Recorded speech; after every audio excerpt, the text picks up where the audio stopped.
Today on the MrMaple Show podcast, Tim and Matt count down numbers 50 through 26 of the Holy Grail Japanese maples.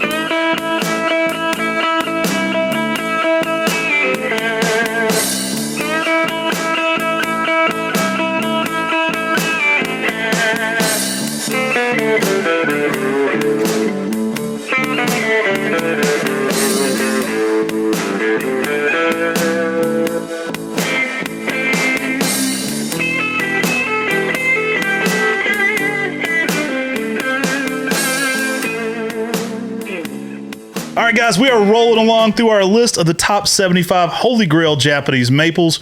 We've already did 75 through 51. Check that one out after this one, guys. We're going to be going through the next set of Holy Grail maples. These are trees that have some Holy Grail traits. They're ones that Tim and I sought after for a while. They're traits that were kind of quintessential to the Japanese maple collector. Yeah, today we're covering number 50 through number 26 on our top Holy Grail Japanese maples. We're MrMaple.com, family mail order business. We ship directly to your door. I'm Tim. That's my brother, Matt. We love Japanese maples. We're passionate about it. We talk about it every day on the MrMaple Show on YouTube, and we do our weekly podcast. So check us out, subscribe, all that good stuff, and shop with us on Mr. Maple. All right, let's get into it. We've got another great lineup here for you today. I mean, some of these I could argue higher up. These are trees that kind of change the game. They're the Holy Grail maples for collectors. They're trees that have just out-of-this-world traits to the next level. Coming here at number 50. Again, this could be easily higher up for me. I stopped Tim earlier and I was like, is this not in the top 5? Lillian's Jewel. For me, this was such a Holy Grail maple. Absolutely love it. Introduction by our friend Jonathan Savlich, who's Dellux's grandson. Came up with so many great plants there with Dell's Maples. There's so many amazing introductions by them. Lillian's Jewel, named for Jonathan's daughter, Lillian. Just an amazing plant. This is probably the best pink on red of that rainbow style variegation of any. Holds its color really well. Very low reversion rate on this one. It can revert. We do sell the reversion of this one as Redbird. So I always let people know if there's a plant we offer a lot, there's a reversion of it that's nice. We'll put a cultivar name on it so you know what you're getting there too. Sometimes this one we sold as Redbird if it reverts. The reversion rate's super low on this one. I mean, if we're grafting 1,000 of these, there might be 1 or 2 Redbirds out of the whole set that get picked out. Yeah, we were at a Maple Society meeting, and we met Richard Bomar and heard him secretly talking about going to Dellux's place. And so we asked him for the contact information. Well, he wrote it on a piece of paper and then came by and slid it on the desk. It was James Bond, and he was giving us like the codes. He like slid it and then walked away like nothing happened. Even more like it made it even cooler. Honestly, yeah. It was like, and then when we got to go see Lillian's Jewel, we met Dell Laux. We actually met Lillian. She was there with Jonathan. And we're like, this thing is next level. And we started sending them plants to butter them up to get this tree. Right. I've got to get this no matter what. It's like, we've got to get our hands on this. And Lillian's Jewel has proven to be exactly what we thought it was. A stable, variegated, red upright. That's still a lot of people's Holy Grail maple. Yeah, I mean, it's flashy, it's showy, it's beautiful. It stands out. My cousin Hurtis was here at the open house the other day, and he was walking through the greenhouse and he said, ooh, I've got to have that. Right. He knew nothing about the Japanese maples. He was walking through it. He saw that one tree and he said, I need this one. Yeah, it's next level. I don't know if he had a longer quote or not. Nope. I waited in case. Yeah, I need this one. Yeah, I get it. It's pretty. He looked at it. He was like, "Yep, that's it." I was expecting a longer quote. No, but I mean, that's what it is. People that don't even have to know anything about Japanese maples, and they see Lillian's Jewel, it's just so flashy with the pink and red variegation, and then the cream on red later. It is unlike anything else you've ever seen. Hey, I saw it and I was like, wow. It's an awesome plant, guys. This one, it's the best pink on red variegate. If you're growing it a little more shade, it will be white and green and kind of some light pink, so it kind of gets a different color pattern. Handles a good bit of sun, 5 to 6 foot upright. One of the all-time best variegated maples, though. Lillian's Jewel brings it. Just a winner. One that we offer a good bit here at MrMaple too, because it's a grail for a lot of people, so we want to make it available.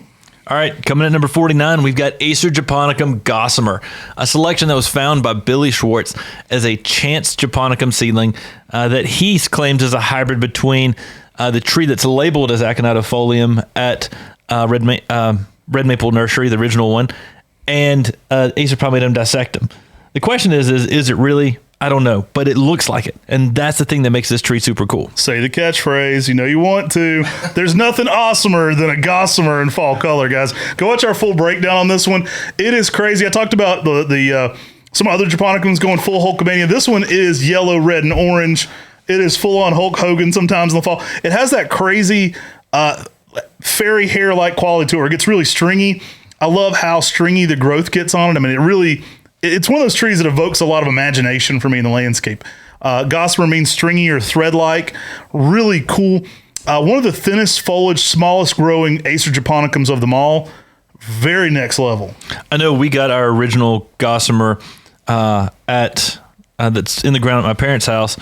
We got that from Elizabeth Mundy at Acer Acres, and she was like, guys, this is a special one. She said, some people are selling these 3 gallons like this for $500. And that was like 2009, 2010. We went up to her place back when she ran Acer Acres, and I remember getting that in like a 2 or 3 gallon and just putting it in the car and being like, I can't believe we have this now. Like, I remember being so excited just because those genetics were so special, so different.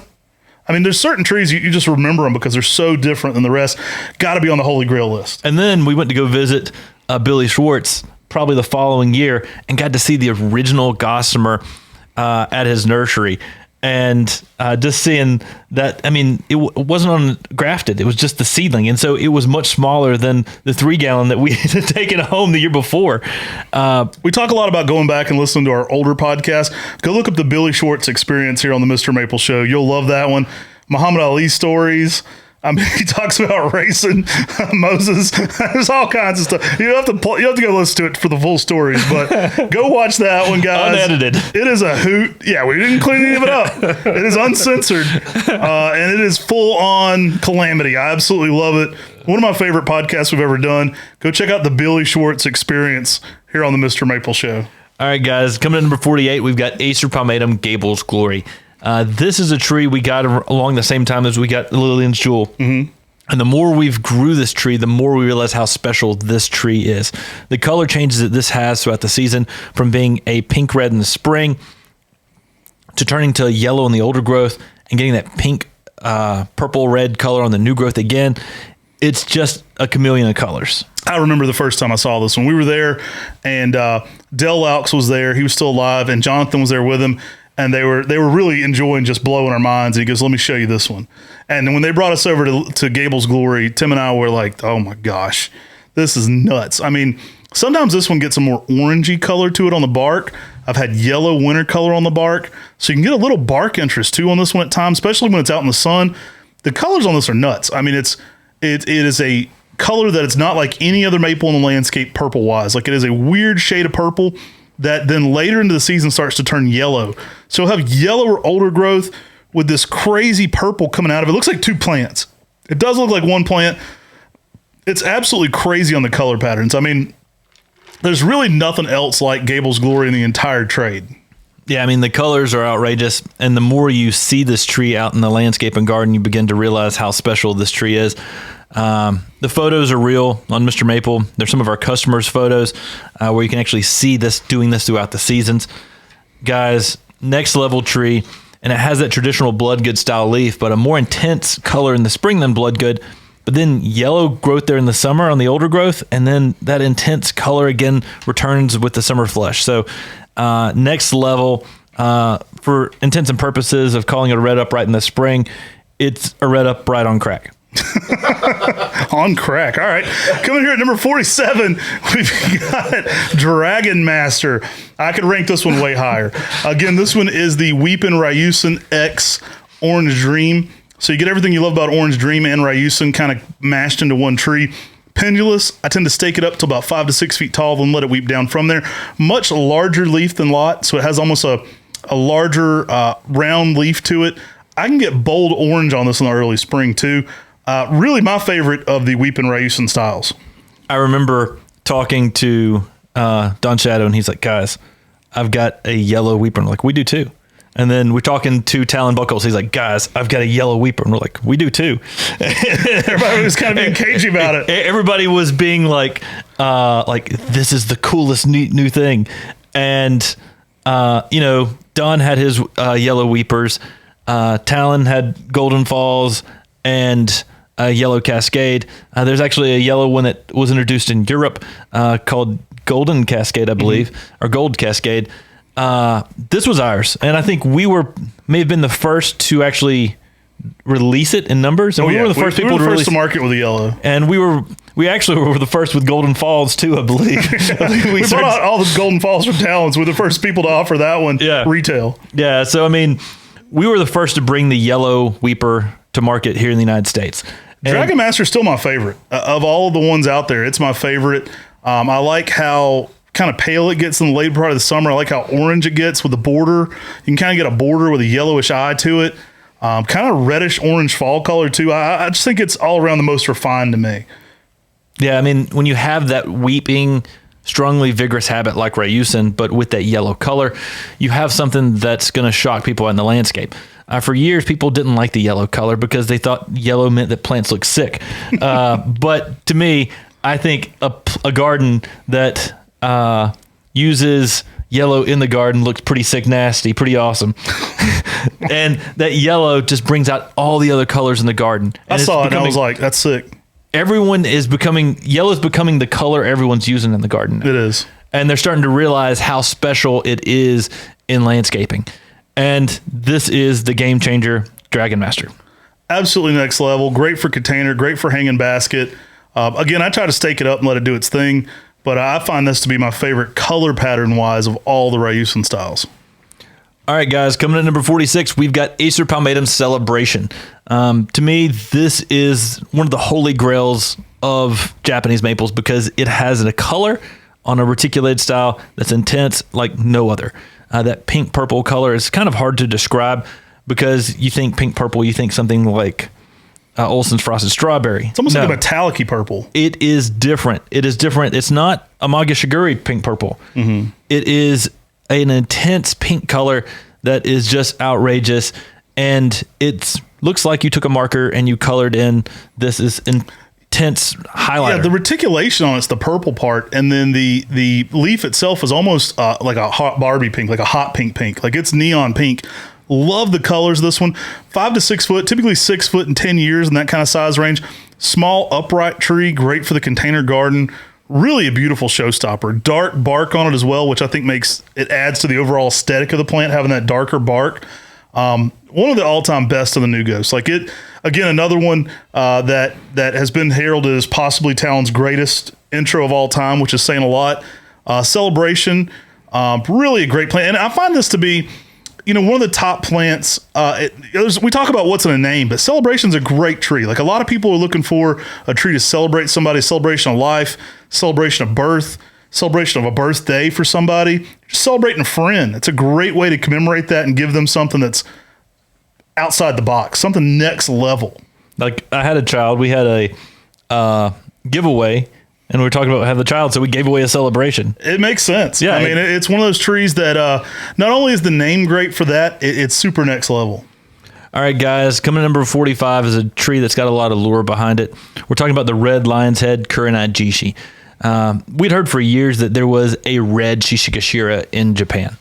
And, all the nurserymen start talking about it, and they're like, yeah, I've seen some photos. I heard someone else saw some photos of this thing. And then it came over into the trade. Game changer with that compact habit and those crinkled leaves that remind people of the lion's head Japanese maple. Yeah, the late, great Yano-san put a name on this one. A friend of his found it. Talon kind of helped popularize it. I think a lot of the photos that were going around were Yano holding a small one of this early on, and people were just kind of sharing it going, can you believe this is real? Really cool plant. Not exactly a one-off of Shishigashira, although it's in that family. It's a little denser, a little smaller. I love the fall color. The fall color is really what reminds me of Shishigashira. It's got a lot of the mimicking colors of lion's head for fall. Yellows, oranges, and reds in there, which is great change from that dark red in the spring to that. As they mature out, it definitely fits with lion's head. It's a little larger leaf than lion's head or Shishigashira. It has a little bit bigger leaf than that. Not quite as crumpled, but a little more refined and elongated lobes. Absolutely love Kurenai jishi. It's a perfect tree. It's a perfect tree to add some great color into a Makawa garden too. Like I know we call it a Shishigashira, but for me, I've got this one in my Makawa garden, just out there doing its thing. The size fits in so well, and color and structure are just next level. Guys, coming in number 44, we've got one called Acer Palmatum Hopewood. Now, you may have seen this tree in some of our videos with our tour of the Hopewood estate, or our video called the Real Life Werewood Tree. Or the one where they Dennis and Victoria Flanagan give Mom the award. There's a little video on our channel where they gave Mom an award as well. That's under the Hopewood tree. So this is a tree here in Flat Rock that is a historic maple. We took so many different people this. We took the Maple Society there. We took Talon Buckholtz there. We took Nakata-san there last year. This is the largest red Amoenum anybody's ever seen on the planet. So Nakata-san confirms he's never seen a larger red Amoenum Japanese maple than this, and Talon Buckholtz. Those guys have looked at them all over the planet, as well as me and Tim. This thing has a 13-foot circumference. I mean, a little bit bigger than that. I think it's 13'6" when we measured around it with a tape measure. I can get behind it and put my arms out, and I'm a big guy, and I disappear. It really is one of those trees you're in awe of. Dr. Kritikos took me over to see it the first time, one of our customers, and I was walking up to it out of leaf, and I thought, he's wrong. There's no way this is a Japanese maple. And we got up there, and we were just starstruck. I mean, very few trees do you have that kind of almost emotional response to, but this one's so big, so majestic, you can't help but have that kind of response to it. Now, we are grafting it. Dennis and Victoria have let us get signwood off this plant, and we are calling it Hopewood for the Hopewood estate there in Flat Rock. An amazing plant. Now, there are pictures of this house, the drawings of this house from the 1800s, so like 1890. And the tree's not small in those drawings. It's a large tree. And the tree's already like 20 foot tall in those pictures. So somebody had to bring this here on a covered wagon. And that's the crazy thing. We are 4 hours from what would have been the port in Charleston and as a drive. We're talking someone not only loaded up their selves and everything else they were carrying in wagons and brought them to Flat Rock, which is a 4-hour car ride. You know, we're talking maybe, I don't know how long it took by horse and buggy, right. But it took with a long... 20-foot maple. Yeah. You're a collector. You think it's hard loading your car after open house? Try loading a horse and buggy from a port and dragging that thing up into the mountains. I mean, can you imagine just the wheels busting carrying a Japanese maple with a root ball on it? I mean, that's just insane. And they did that from Charleston and brought it to Flat Rock, North Carolina, which again, we're talking a 4-hour car ride. And we're talking, I don't know what that means in buggy terms, but a long time. Let's do it. We're going to replicate this in one of our next videos. We're getting a horse and buggy. We're dragging a 20-foot tree. That's from crazy. Charleston. And they planted this large tree. Any Amish out there want to help us with, we're going to redo this. West North Carolina in the 1890s. That's insane. And good caretakers of this tree. The Flanagans have curated this tree. They've had arborists come in and put supports in this tree. I know after our flood last year, I immediately texted Dennis when we got signal. Like, I'm checking on all my family. I'm like, all right, everybody's good. Now let me check on the tree. Hey, Dennis, are you and Victoria okay? How's the Hopewood tree? Now, for any of our listeners out there who are interested, I do believe that their estate is for sale, the Hopewood estate. So you could be the proud owner of the original Hopewood. So just throwing that out there. Michael Jordan's listening. All right. So next up, y'all, I've got Acer Pubipalmatum Emerald Tiger. This one's fun, guys. This is a seedling of Pubipalmatum. You know, Tim and I like to go through other species in Section Palmata that are kind of a new frontier that haven't been collected in a lot. Emerald Tiger is a variegated Pubipalmatum. Now, the tree will leaf out a very light slime green. I mean, it's one of those weird colors. It's like a green tea matcha color. It's a weird green. It's a light green in the summer, and you get this weird swirling that emerges often after it leaves out. So you won't see a lot of variegation when it first leaves out. You'll start to see these swirls in the tree over time, and they're kind of sporadically all over the plant, and that's where it got the name Emerald Tiger. Now, Pubipalmatums also get this interesting striation in the bark, but that's typical of the species, so you do get some stripes on the bark, but that's not where the tiger is from. The tiger is from that variegation that emerges late in the season. Now, Acer Pubipalmatum is known for being extremely drought tolerant. It's kind of like its superpower when it comes to Acer Pubipalmatum. So it's a very durable tree, and it has just some amazing fall colors. I would consider fall colors to rival that of Osakazuki and Hot Blonde, which is saying something special. When the green leaves turn to red in the fall, the little sickles of variegation of yellow to pink turn to a bright red as well. And so you have a two-toned different shade of leaf on this nice, upright, vigorous, essentially Japanese maple. Pubipalmatum is in Section Palmata, just like many of the other trees we're talking about in this top 75 list. Pretty cool plant, guys. Emerald Tiger really brings it. Part of the Super Friends collection, not really, but we got the superpowers, as Tim said. Coming here at number 42, we've got Acer Palmatum Earthfire. Play a little Earth, Wind, and Fire when I see this one. I think put a little funk on. I love me some Earth, Wind, Fire. Earthfire hails from New Zealand. This is a weird one, guys. It's in a lot of people's Holy Grail because it's kind of a lace leaf. It definitely has reticulation like a purple ghost, and it has that toadstool-like shape. So it's really three things all into one. It's got a thin Matsumure style leaf, a Kiyohime-like habit, and reticulated variegation like a Go series. So really next level. So this podcast is going to be airing probably pretty close to the 21st of September. Nice. Just throwing it out there. Do you remember some Earth, Wind, and Fire? Anyways, back to Earthfire. That thing is just crazy. I mean, it's got that Matsumure style leaf. It's got that just amazing colors to it. Colors that you just don't find on any other tree. And the fact that this has a denser, compact, almost toadstool-like habit is crazy. I mean, it's a game changer when it comes to Matsumure's. It's a game changer when it comes to reticulated styles.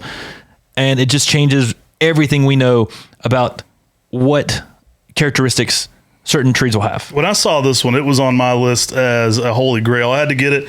I actually bought a stock plant from Talon, and it was under the wrong name. So I immediately called him and said, "Hey, did you sell us this?" And he was like, "Nope." I was like, "Well, then you messed up because I got it now." So really cool plant. And one we're going to continue to produce a ton off of. We have a big stock plant of this in my garden.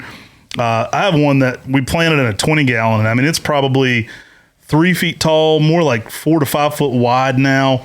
Just spreading out, not really weeping, but kind of just making that toadstool-like shape. Love the fall colors, bright red on it. Just a funky plant.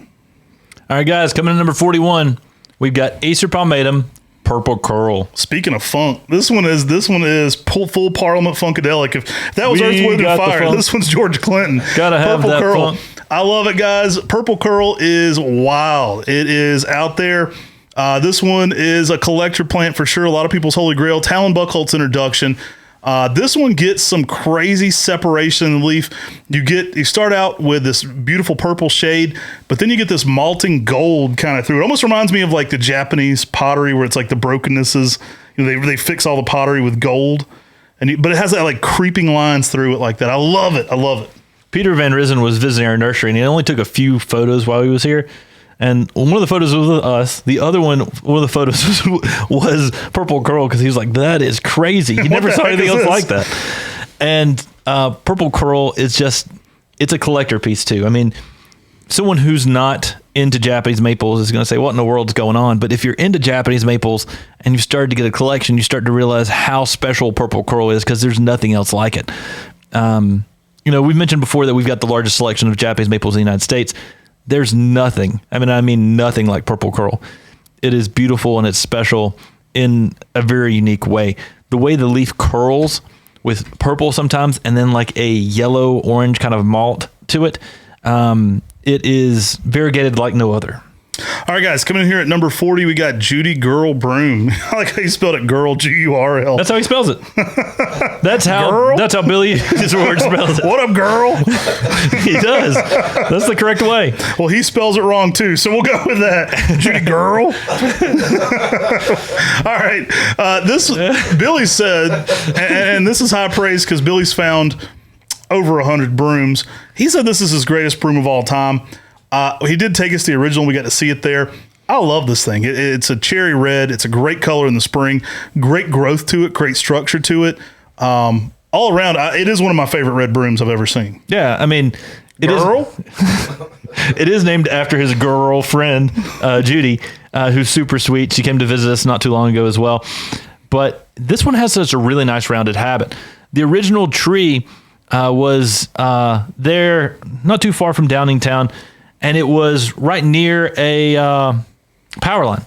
And, one of the theories is that these brooms may occur is from radiation, different things popping off of power lines. This one was right around a power line. We got to go see it, stand at the base of it, see this just big cluster up there. Billy's got an eye for witches' brooms, and he's found hundreds and hundreds and hundreds. And Judy Girl Broom is special. I mean, it's got that, it's a Broom on an amenum, so it's got more of that bubbly appearance than many of the other brooms that I've seen. Many of the other brooms will almost have like a Matsumura-like effect, even if they were found on an amenum. This one truly has that bubbly, rounded leaf to it, which makes it pretty special. All right, guys, coming in here at number 39, we've got a very popular one with the collectors right now. This is going to be a lot of people's high-up grail. We've got Acer Shirosautum Yellow Canary. Yeah, I mean, this is one of Talon's newest introductions. It's a more vigorous form of Arium, a little bit bigger leaves as well. It's one of those trees that just grabs your attention with that bright yellow color. I love the big leaves. Talon said when he saw this one unfurling in the spring, it looked like yellow canaries lighting on a tree as it kind of unfurls that leaf. Really next level, big foliage, highly sought after. Just been a great Shirosautum. I love the Shirosautums. It really gets a nice shade of color to it as well.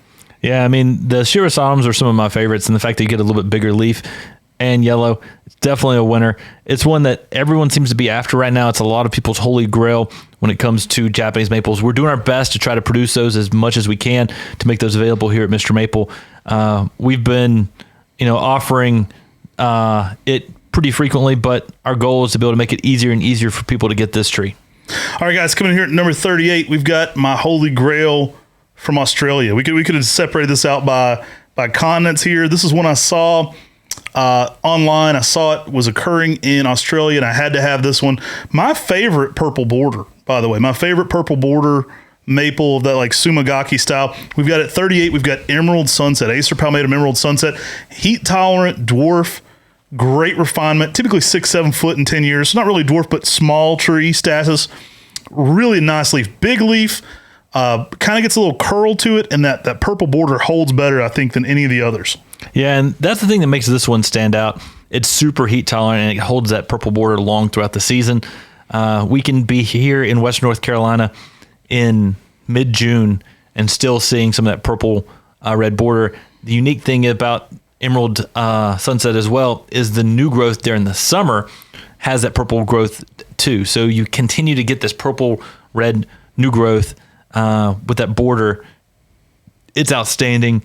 It's hard to beat this one. There's Sumagaki, Sumabeni. There's a lot of Suma types out there, and none of them can hold a candle to Emerald Sunset. Love it. Great container plant. Great all-around structure to it. Again, just has that refinement. When I look at it, it's instantly like that's a cultivar. I like how regal it looks. I like the way the structure of the plant is. Emerald Sunset, definitely a holy grail type plant for me. Now, coming here at 37, a lot of people's holy grail here for sure. We've got Japanese Princess. I mean, with 1,500 varieties, we have a pretty good holy grail list going on here. For Japanese Princess to come in at number 37, and I think legit it's 37 on this list, that's hard to say, because Japanese Princess was one of the first color variations that was found on the cultivar Makawi Yatsubusa, which we've already said is one of our favorites. It's got a twisting leaf, so it's got a unique texture from many of the other Makawa types, but that pink spring color is what makes Japanese Princess stand out. Yeah, really next level. We found out this one as it ages develops more of a cork bark type habit to it as well. Typically 3 foot tall, 3 foot wide, even in a 10-year period. Nice density to it, nice spring interest. Great container plant. You guys know this one if you're watching our channel. Japanese Princess all around. Collectability off the charts for this one. I mean, this is what you think of when you think of collecting the Infinity Stones right here. This is one of them. You got to have you a Japanese Princess in your garden. Coming in number 36, we've got Acer Oliveranum Hot Chicken. Now, when Matt and I went and visited World Maple Park, we got to visit and talk with Masayoshi Yano, and he took us to his secret greenhouse behind the Maple Cafe, and we got to see where he had a seedling that was a sessilifolium, and it was an Acer Oliveranum. And Matt and I were like, that is so cool. Well, he allowed us to collect seed off of his Acer Oliveranum, and we too found a sessilifolium off of his Acer Oliveranum. So it's got that angel feather leaf structure, and we put the name on it, Hot Chicken. Love it. This one kind of leaves out with a sauce on it a little bit. You get this like red, fiery yellow color with some yellow undertones to the red in spring. Goes to more of that olive green midsummer. Great fiery reds in the fall with splashes of yellow in it. Really a next level plant. One of the more heat tolerant plants we do. That Acer Oliveranum heritage makes it be able to push sun and handle really extreme heats. So super durable there. Hot Chicken though, just one of the best. We had some people at the last open house. They were from Nashville. They said, we can't leave out here without putting a hot chicken in our garden. They had to get a hot chicken. It's beautiful. It's fast. It's vigorous. It's got some good fall colors as well. An Acer Olive Random, part of our Heat Seeker series. We like Acer Olive Random because there's more heat tolerant than your typical palmatum and allows us to push zones.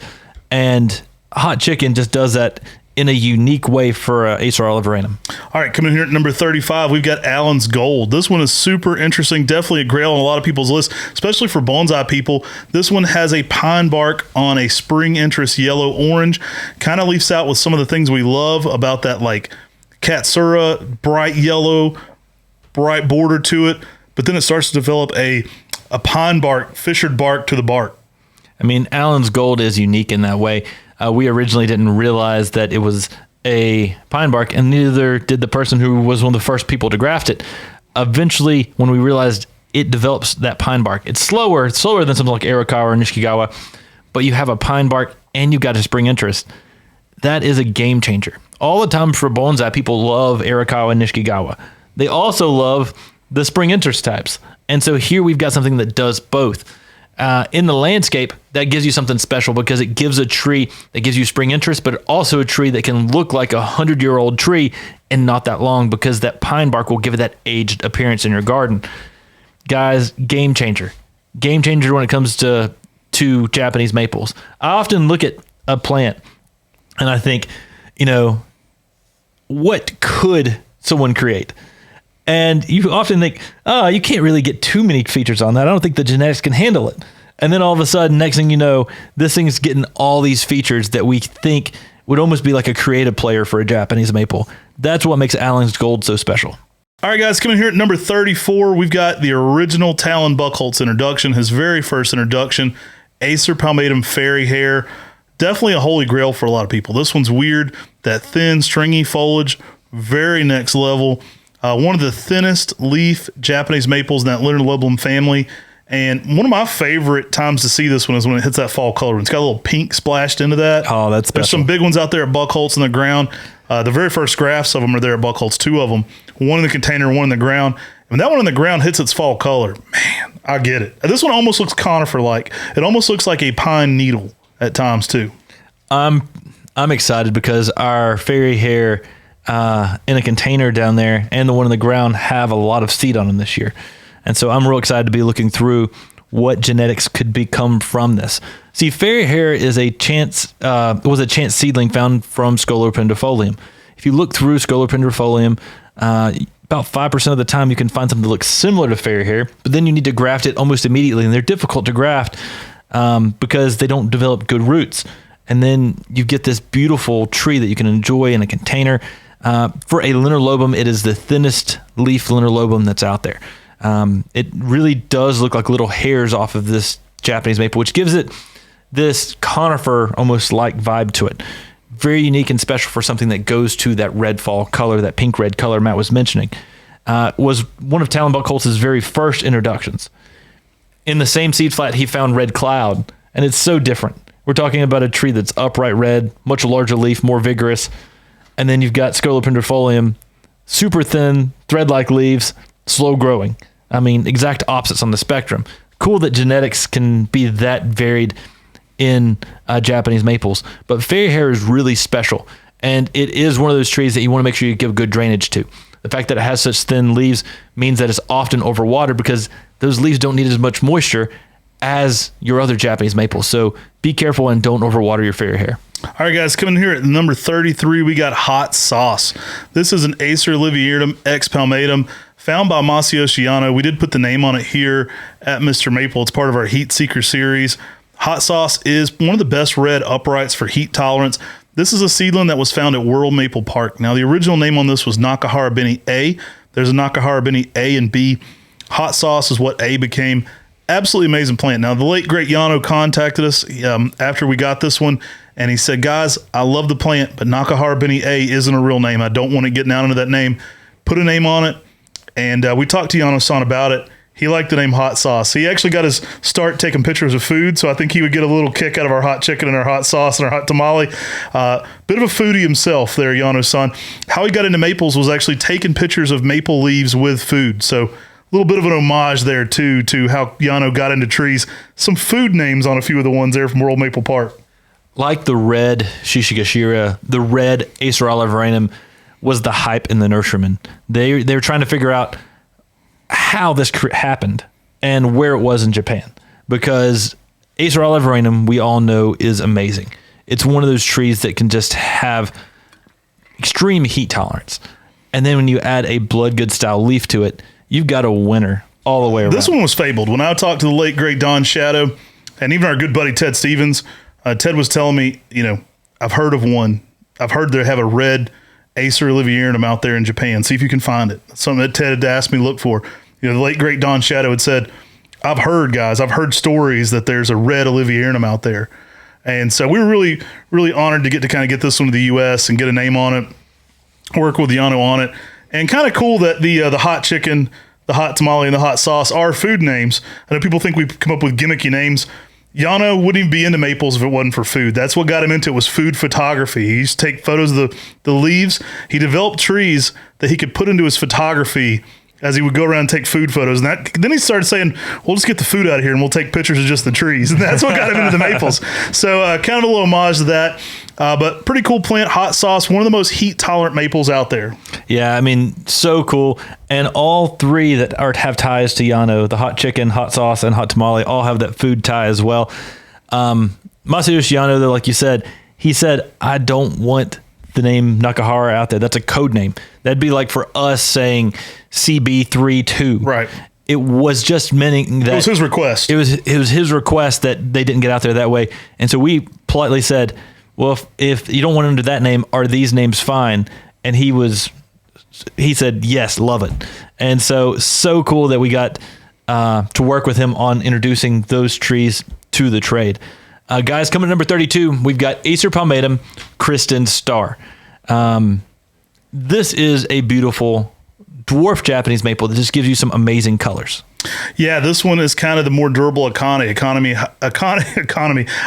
highly sought after. This one, legend is it sold for so much money in Japan. I found Akane to be a little bit more wimpy. It's one of those ones that's a little hard to grow. Kristin Star is growing in full sun in Spartanburg, South Carolina. It is a great plant that gives you the same color patterns, but in a much more durable plant. Typically 5 to 6 foot tall, gets a little bit wider, makes a little bit more of a small spreading tree. Some of the best spring color I've ever seen on a Japanese maple. Yeah, I mean, Akane is beautiful. It was sold for like $1 million at a plant show. So they say. That's what the book says. It is amazing. It's got that sort of just compact kind of form. I can get you a Kristin Star for $1,000,001. Whoever bought that, $1,000,001. $1,000,001. It's so much better, and you get the same colors. That's where similar the extra compact dollar comes form. in. It's better. Got to charge a little more for the good ones. And Bill found this, Bill Taylor, down in Spartanburg, South Carolina, as a chance seedling and named it after his wife, Kristin.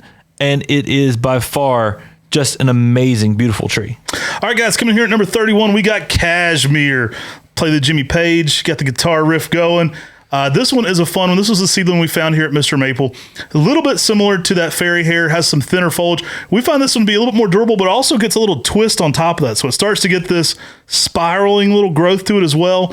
Very unique. Last year I had bold red color on this for the first time too, which was really nice in the fall. Yeah, I mean, it's right between, I would say it's that in-between stage, which there was no in-between Koto no Ito and fairy hair. Where fairy hair is the thinnest, Koto Ito was the next. Cashmere right there in the middle. And with that twisting rock and roll kind of look to it, it gives us something a little bit extra. It's been a long time since a rock and roll. Yeah, and it goes to some good red color as well. Y'all, it's beautiful. And it is very special and different from everything else that's out there. When you put this one in your garden, you might feel like the levee has broken. I love it, guys. The color is really nice. It is amazing. It is one of those rock stars of the garden. I absolutely love this plant. Grab one of those. It's a fun one. I'm really amazed at the kind of red-orange color I got on it last season as well.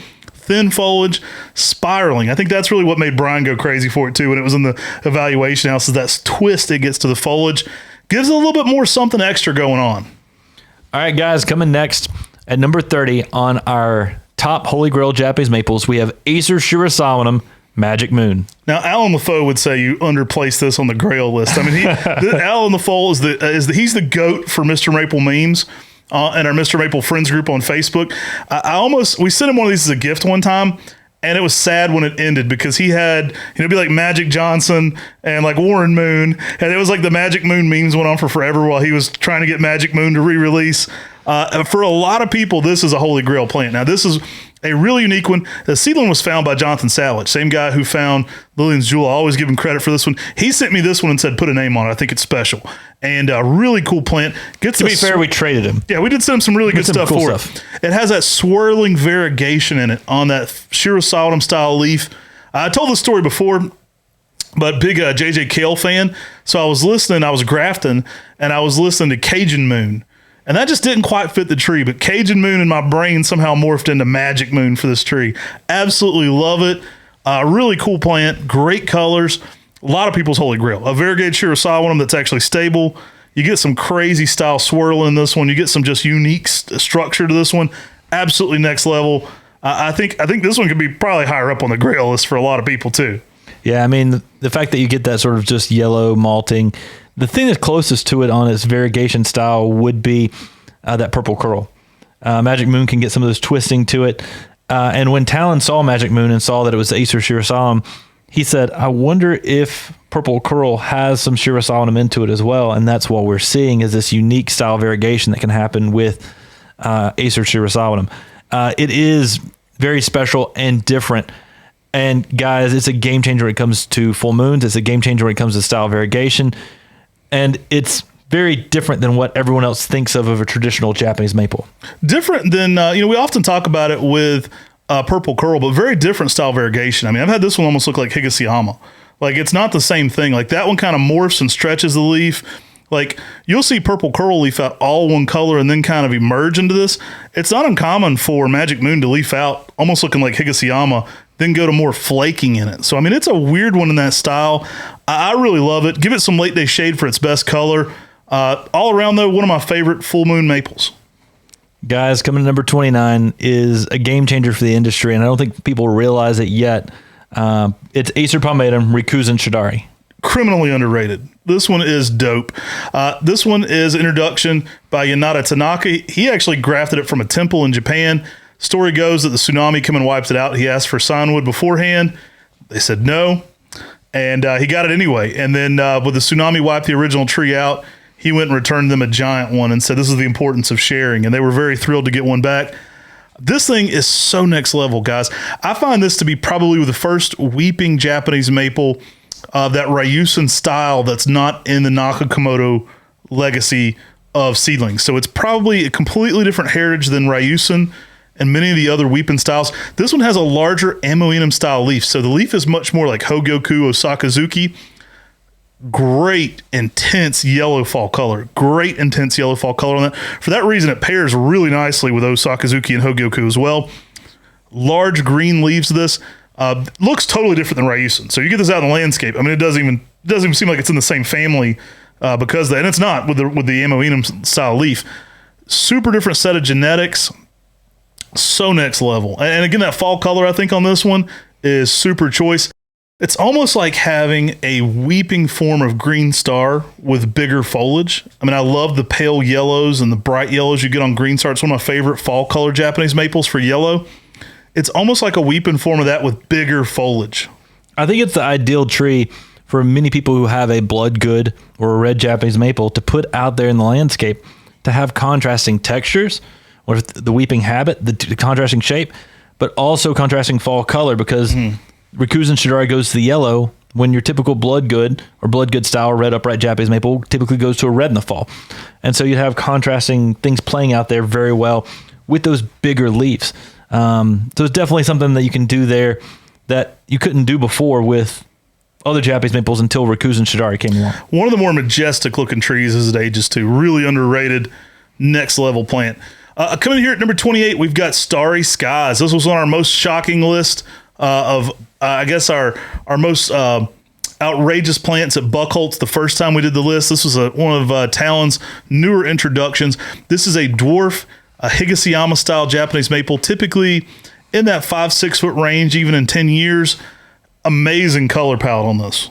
Yeah, I mean, the way this can have just almost like the reverse Higashiyama thing going on. We sort of featured that on the Cultivar highlight about it, where you can actually look and see sort of like green edging and then just this white pink kind of color, then some green veins throughout it. I mean, it is beautiful and special. And while it isn't that Higashiyama Alpen Weiss family, it stands alone and is very different just in each and every leaf.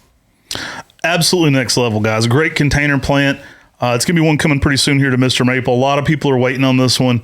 Absolutely love the color palette. Really kind of subtle. I mean, it can get to that green, but then the new growth can be like bright white over top of that. Just a really beautiful plant. Absolutely love the color palette it brings. Almost glows in the landscape. Like as you get this one out, it has that almost white effect to it. Very next level. Guys, coming to number 27, we've got one that's been a holy grail for a long time for a lot of people, and that's Acer Palmatum Rainbow. I remember the first time we went to visit Buckholtz Nursery, it was in 2009, and I remember walking in there, and it was like, Rainbow was the it thing, and I remember just seeing Rainbow for the first time in person there, and just being enamored. The color palette, the pink on red. I think the holy grail level for everybody at that point collecting back in 2009, this would have probably been number one on their holy grail list in 2009. I also love how big the leaves can get on Rainbow.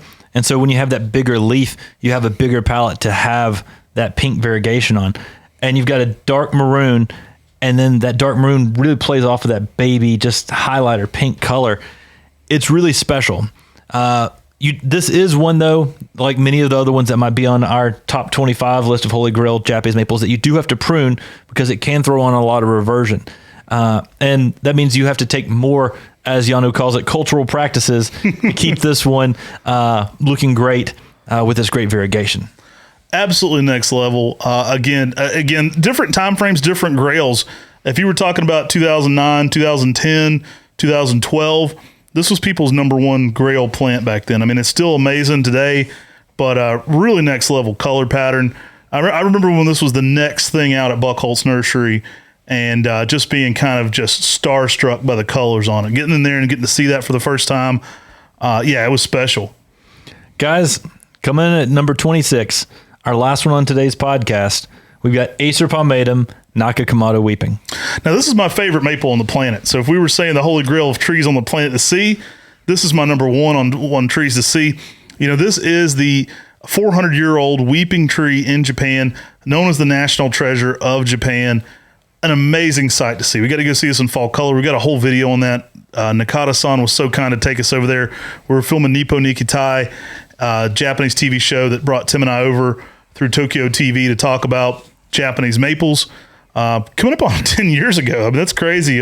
Amy was pregnant with Carolina, so it's been 9 years ago when we went on that trip right now, this fall. So pretty amazing trip we got to go on.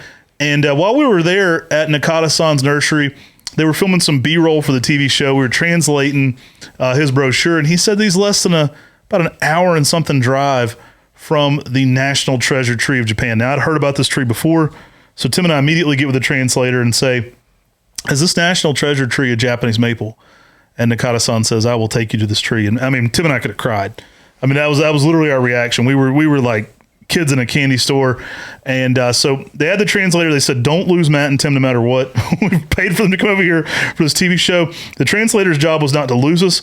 So they sent us with a translator, and Nakata-san drove us out into the Fukushima prefecture to go see Nakakamado Weeping. Probably one of my greatest memories in maples right there. I mean, that was so much fun.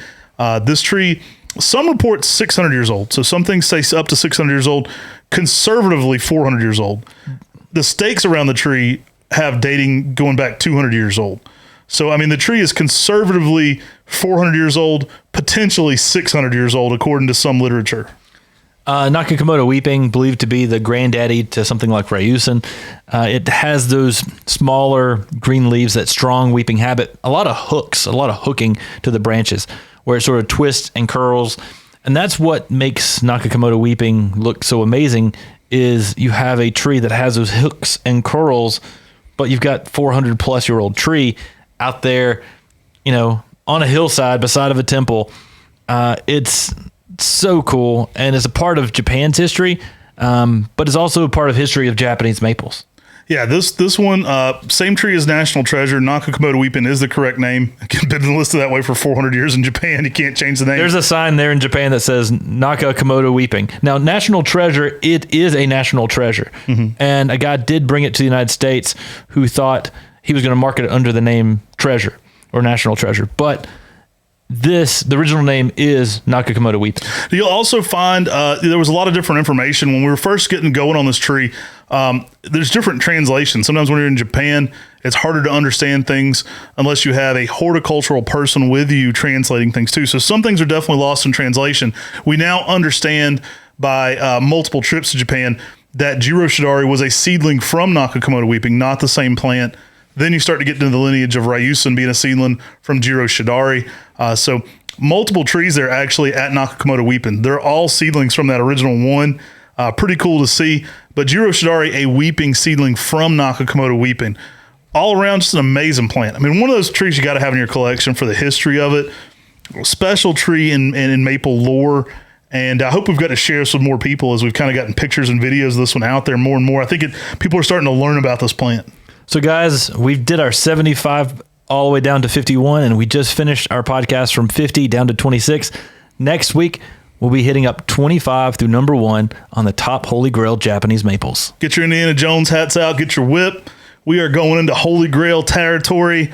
Your intent's got to be good. Don't melt like the Nazis. You don't want to get in there. There's certain rules when you get close to the Grail. There's some biblical rules when you get close to the Grail. You might want to divert your eyes. We're going into Holy Grail territory. There's some really cool stuff on here. I hope you guys have enjoyed this list. We're all the way into the top 25. Make sure to tune in for that. There's a part 1 to this as well. It's a 3-part series on the Holy Grail Japanese maples. If you love this kind of content, make sure to subscribe here on the Mr. Maple Show. You can go give us a 5-star review on any of the major podcast platforms, Apple Music, Spotify, whatever you use. Go give us a 5-star review on there. That helps other people find us. Now, guys, this is extremely niche, but our content is free. We produce all this free of charge. If you like that kind of thing, you can support us by shopping on the Mr. Maple Show. What we'd love for you to do, though, is to go and share this with your gardening friends. People that may be new to Japanese maples, there's a ton of content on there here for them. Take care. God bless. And have a great day.